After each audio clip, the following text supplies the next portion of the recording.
I delivered a package to the wrong house, and now they are hunting me. We know you saw it. You can't hide from us.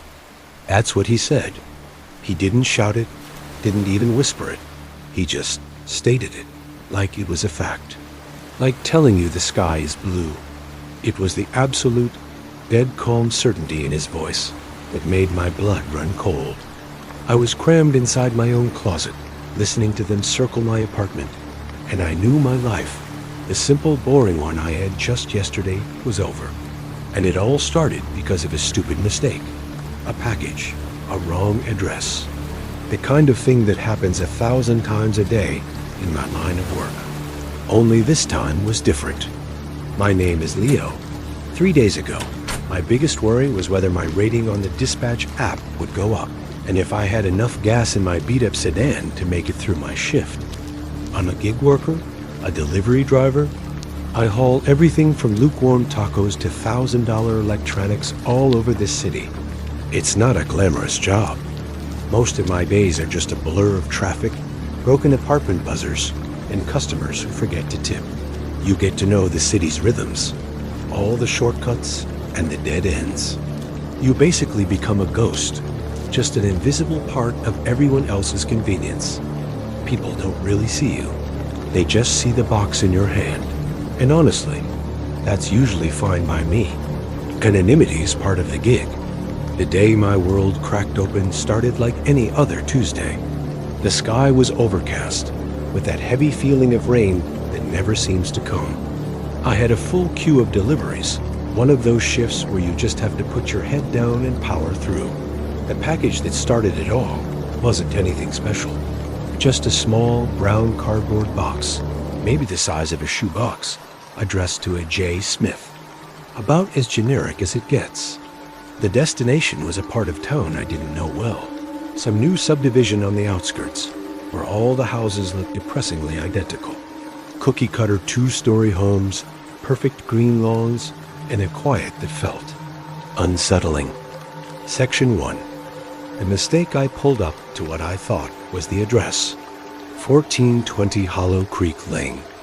The numbers painted on the curb were faded, and my phone's GPS was lagging, which it always does out there. I glanced at the house. Tidy, gray, and a perfect clone of its neighbors. There was a kid's bike flipped over on the lawn.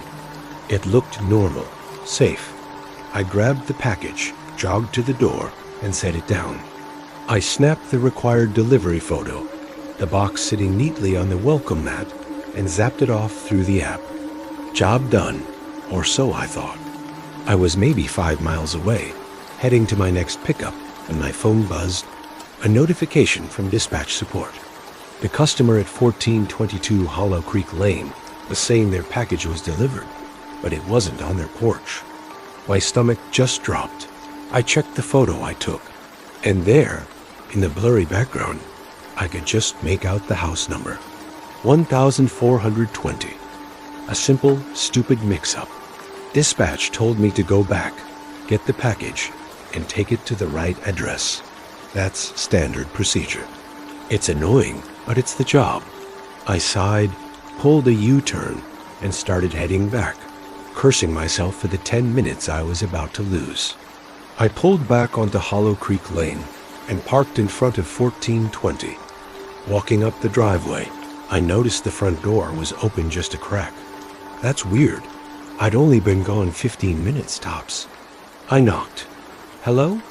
Delivery driver. I think I left a package here by mistake. Nothing.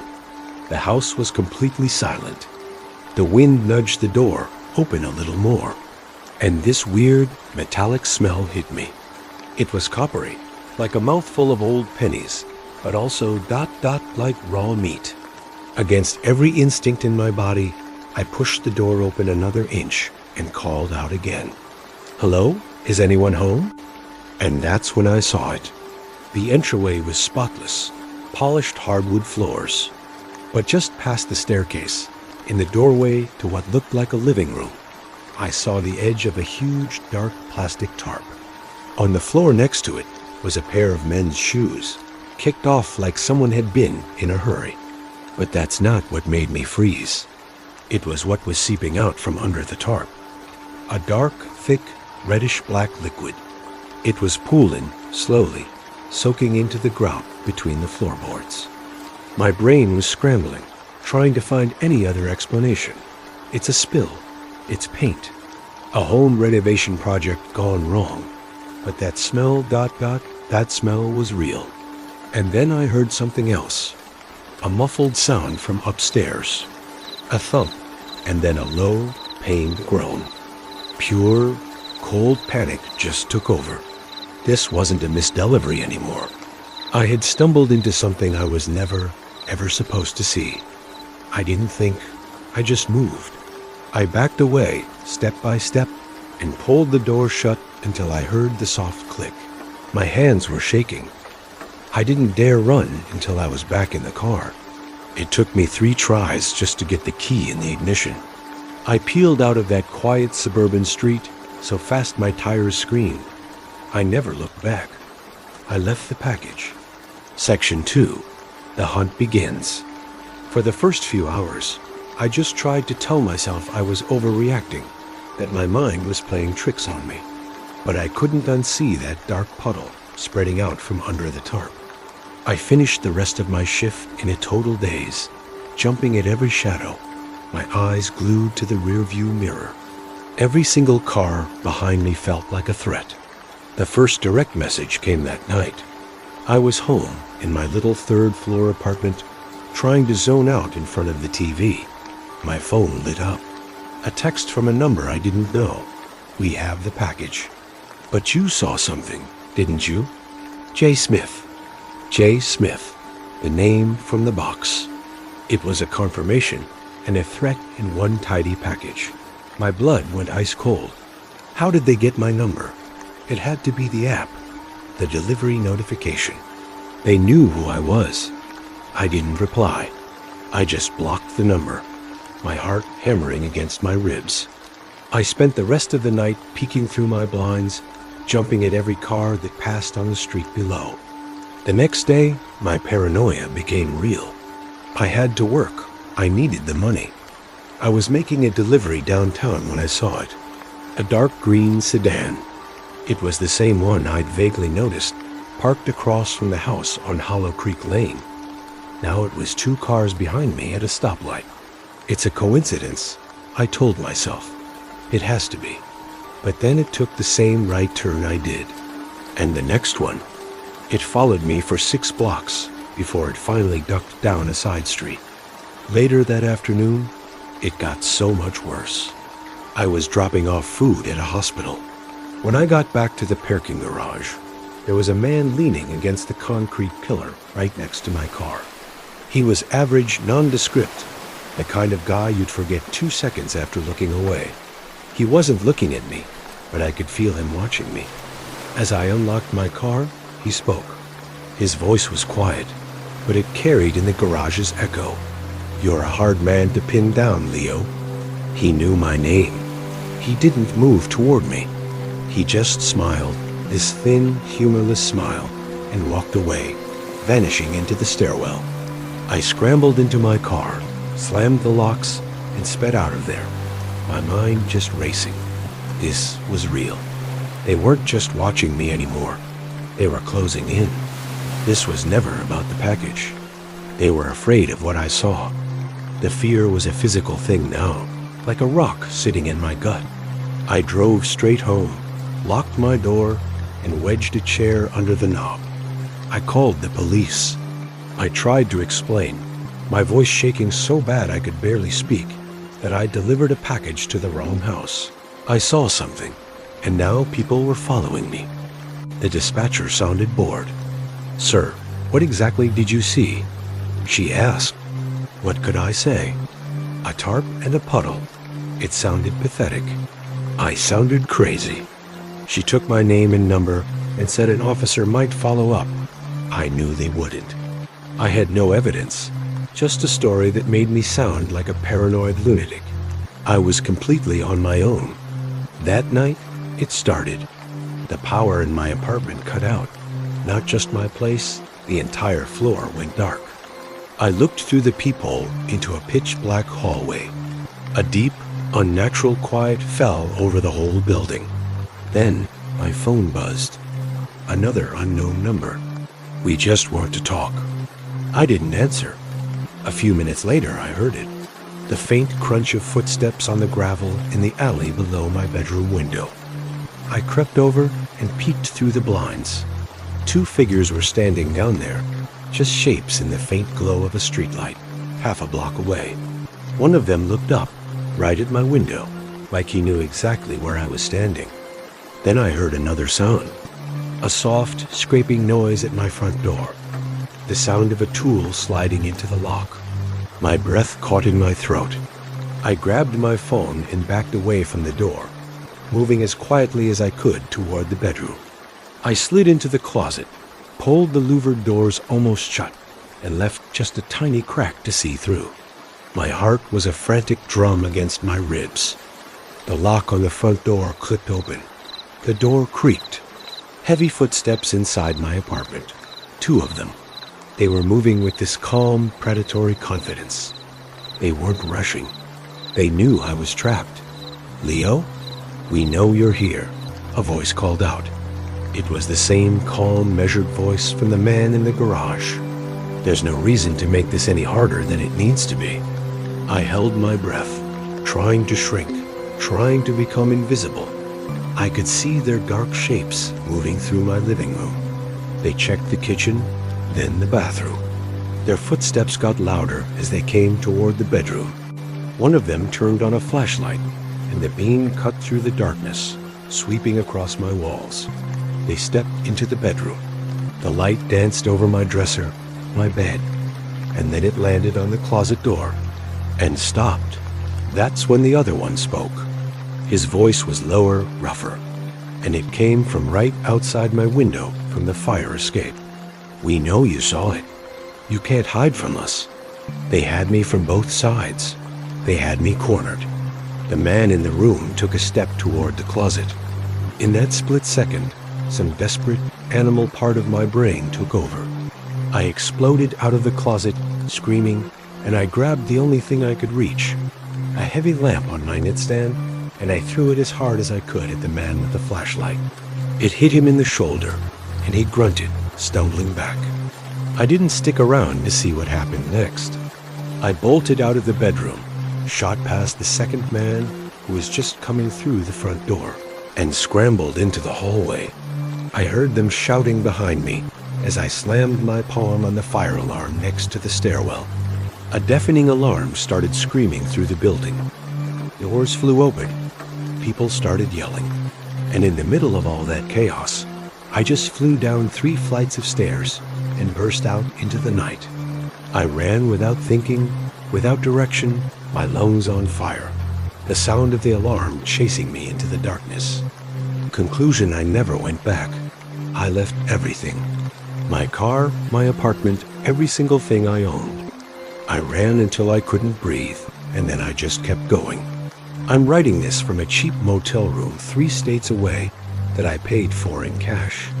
I look over my shoulder every second of every day. I see a dark green sedan in every parking lot. I see that man's empty smile in every crowd. I heard the police eventually went to the house on Hollow Creek Lane. They found it completely empty. The owners had apparently sold it to some holding company and disappeared. New carpets, fresh paint, no stories to tell. There was no record of a J. Smith, no record of the package. There's nothing to connect me to them, or them to the absolute terror they've put me through. To the rest of the world, I'm just another person who packed up and vanished. They showed me that the quiet, normal-looking suburbs can hide the most awful secrets, and that sometimes one simple mistake is all it takes to lose everything. The worst part is that feeling of being hunted has never gone away. I don't know if they're still out there looking for me, or if they just figured I was scared enough to keep my mouth shut. But I know I'll be looking over my shoulder for the rest of my life. So tell me, what would you have done? Would you have pushed that door open? And what are you supposed to do when the people you're supposed to call for help just think you're crazy? If you've got a story like this, something you can't explain, or something that still keeps you up at night, you can send it to me at the email in the description. And if you want to hear more stories from the dark side of our ordinary lives, don't forget to like and subscribe. You never know what you'll find when you end up in a place you're not supposed to be. Stay safe out there. True Reddit horror stories you should not read alone. You know that old family photo you've seen a million times? What if one day you looked at it and noticed a face? A face that doesn't belong? Or that feeling you get walking home late at night? That cold certainty that the footsteps behind you are just a little too in sync with your own. What about the noises from downstairs when you know, you are absolutely positive that you're home alone? The stories you're about to hear come from people who've been there. They're first-person accounts from the dark corners of Reddit, where regular people share their most terrifying and unexplainable encounters. These aren't campfire tales. They're pulled from communities like r, Let's Knit Meet, and r Paranormal, where users lay out their brushes with the dangerous and the unknown. So, maybe dim the lights, get comfortable, and listen. Because these are true Reddit horror stories you shouldn't be hearing alone. Section 1. He lived in our crawl space. Our first story is from r Let's Not Meet, a subreddit filled with the kind of chillingly true stories about people you pray you never cross paths with. This one is a brutal reminder that the scariest monsters are human, and sometimes they're already in the house. The user, just a teenager at the time, had just moved into a new house with her mom and younger brother. For a few months, it was perfect. A normal house, a quiet neighborhood. But then, little noises started. Things that were easy to ignore at first. A weird bump in the night, a faint scratching sound from inside the walls. Her mom just figured it was rats, a common problem, and told her not to worry. As long as they stayed in the walls, it was fine. And the teenager got used to them. The scratching almost became a weirdly comforting sound in the dead of night. Until one night, a different sound woke her up. A rolling, scraping noise she knew instantly. It was the sound of her own closet door sliding open. She laid there, completely frozen in the dark, trying to make out anything in the pitch black. She couldn't see a thing. Telling herself it was just her imagination, she eventually fell back asleep. A few nights later, it happened again. But this time, as she slowly opened her eyes, she forced herself to look at the thin, vertical crack of her closet door. And what she saw is something she says will be burned into her memory forever. An eye. It wasn't just an eye. It was the whole side of a man's face, pressed hard against the crack, looking out from inside her own closet. His eye was wide, unblinking. He wasn't smiling. He wasn't scared he'd been caught. He was just watching. Her heart was hammering against her ribs. She wanted to scream, to run, but she was paralyzed with a fear so pure it felt like ice in her veins. She just stared back, and the man in her closet just kept staring. Finally, a sob broke loose from her throat. The sound shattered the silence and seemed to break the spell. The man reacted. He didn't run. He didn't hide. He opened the door wider. Now she could see his whole body, his face, a face she spent years trying to forget. And then he whispered, "She." That sound made it real. This wasn't a nightmare. As she scrambled backwards, pressing herself into the wall, he spoke again, this time with a sickeningly cheerful voice that made her stomach turn. "It's okay," he said. And then he used her name. This stranger, hiding in her closet, knew her name. That was it. She bolted from the room, screaming for her mom. The police came and searched the house. They didn't find the man, but they found where he'd been staying. A small access panel in the back of her closet led to a tiny crawl space. And inside, they found evidence someone had been living there for weeks, maybe even months. Food wrappers, empty water bottles, a makeshift bed, and right there in her closet, where he had been standing, police found a knife. He wasn't just watching them. He was waiting. The family moved out almost immediately, but the user says she never really got away from him. He's the face she sees in every dark doorway, every shadow in an open closet. It's a terrifying thought that the biggest threat can already be inside the house with you. But not all threats are made of flesh and blood. Sometimes they come from somewhere else entirely, somewhere we can't see. Section 2. The Faceless Man in the Care Home. This story comes from a user who worked the night shift at a long-term care home, a place already heavy with the feeling of life and loss. The night shift is usually quiet, just the hum of machines and the soft breathing of residents. But on some nights, that quiet was broken by something else. It started with one resident, an elderly woman who was normally very lucid. One night, she hit her call bell, sounding frantic. When the nurse ran in, the woman was pointing at the corner of her room, her eyes wide with fear. She insisted there was a man in her room, a tall, dark man with no face. The nurse, of course, saw nothing. She calmed the woman down, checked the room, and wrote it off as a hallucination.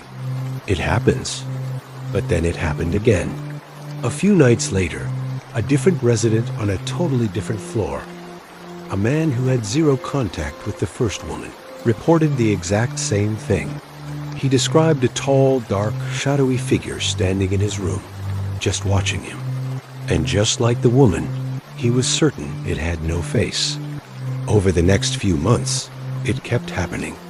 Different residents, all over the facility, who had no way of communicating with each other, all started seeing the faceless man. The description was always identical. A tall, dark silhouette, a feeling of overwhelming dread, and a complete, terrifying lack of any facial features. The staff started getting creeped out. They'd hear footsteps in empty halls, feel sudden cold spots in warm rooms, and get that unshakable feeling that they were being watched. The whole thing came to a head one evening when the nurse was doing her rounds.